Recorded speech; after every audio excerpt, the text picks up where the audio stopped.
Very warm welcome to our panellists who are going to talk us through this topic, see what they've done and what sort of ideas they've got about what the future will look like.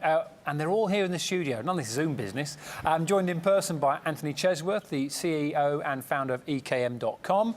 Those sorts of things, do they echo the way that you are sort of thinking about the way you're going to go about things from now on? Well, yeah. I mean, I think even prior to the coronavirus stuff, I think a lot of people work in a little white box with nothing but a brew kitty, and maybe the lottery to look forward to on a Wednesday, and that just won't cut it anymore. It just won't cut it anymore. You've got to make an environment where people want to go in, where it's better than their home environment, that they actually want to come in and work there, because if you want people to love what they do, they've got to love where they're doing it.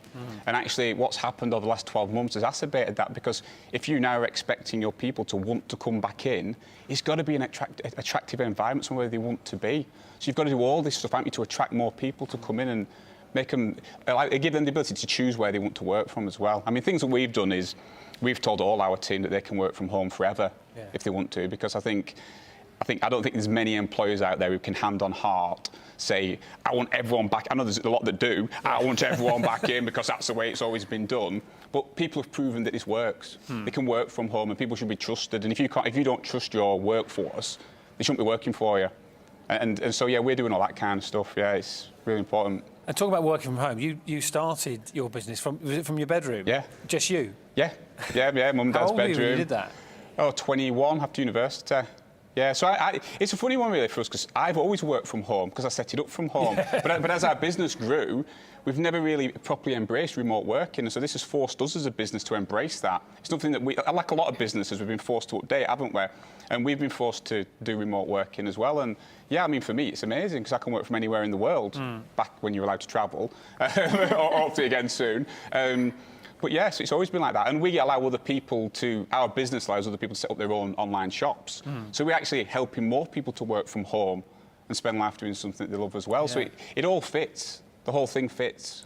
It really does. And you're now helping thousands of those online shops. Yeah. 80,000, is that right? Oh, yeah, we're helping thousands. I mean, we've been like a lifeline to these people who've had their retail premises closed, because they've all had to switch. All our customers have had to switch to working from home. So not only have we been having to deal with our team working from home and all the challenges that brings, but it's really nice because they're having to relate to customers on the phone who are having to go through exactly the same thing. They've had to switch from a retail environment to actually all working from home. So it's been changed throughout our entire business. It's totally... Yeah. But it's been amazing how it's all worked. I mean, I was talking downstairs. Imagine if this had happened in 1980. Yeah. You couldn't have done it, could you? No. It's just, and this is just where the technology is at the point where we can do all this stuff. It's amazing. Yeah, which has opened up all sorts of opportunities. It has brought in the perils of the online quiz as well, which I'll be honest with you, I'm fundamentally fed up with. What did you do for Christmas lunch? We did, I think, a Zoom call type thing. Yeah. There isn't much else you can do, is there? No, really? I know, exactly. I think we did Crystal Maze as well, which is just in Manchester, isn't it? We did that on a live thing as well, which was quite good. Yeah. There's been bits of cocktail making and things like that.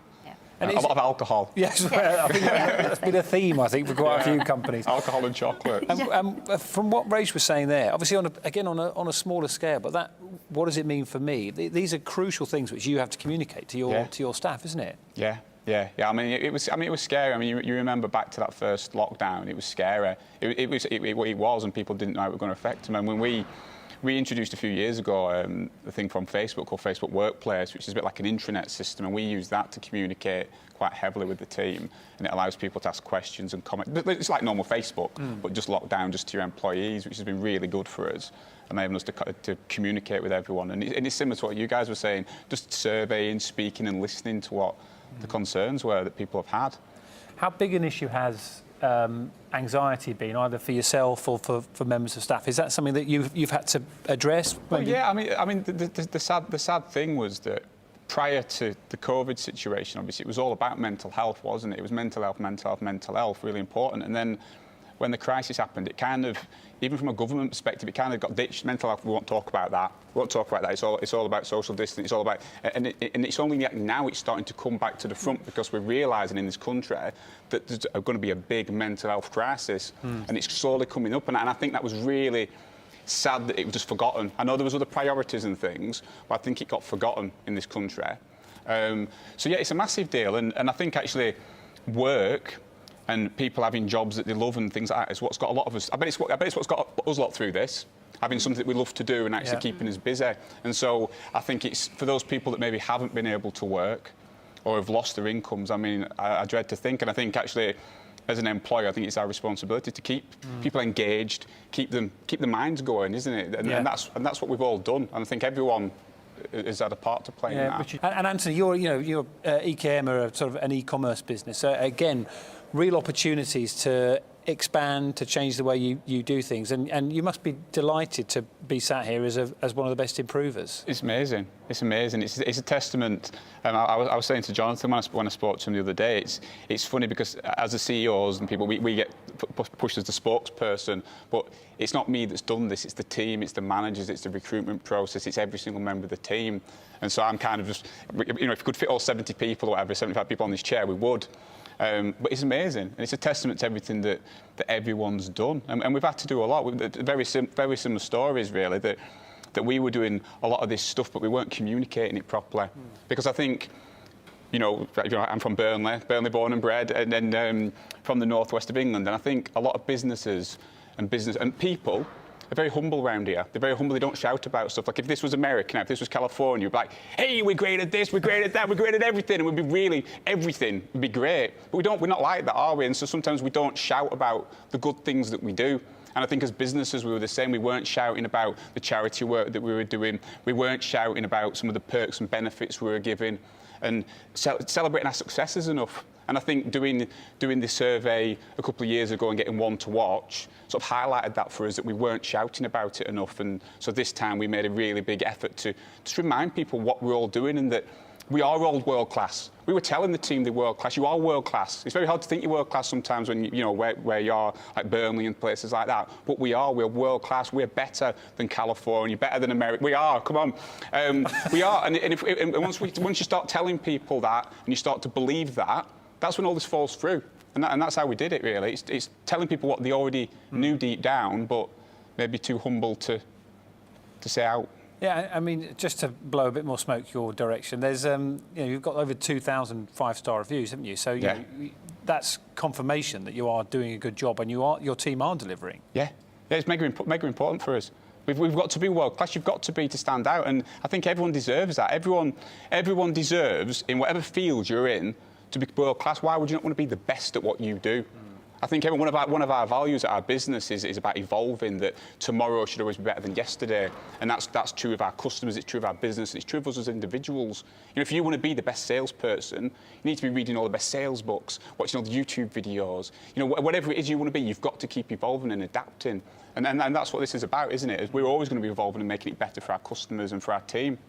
OK, you talk about sort of making tomorrow better than yesterday. Let's talk about sort of the next step of improvement. Let's put you on the spot a bit. So what are you going to do now to make sure that you're better at what you've already improved, all of you, and you're all winners, sat here, everyone else is thinking, how do we do what they have done? What's the next step? I suppose it's more of what we do, and I think now we've told our team they can work from home forever.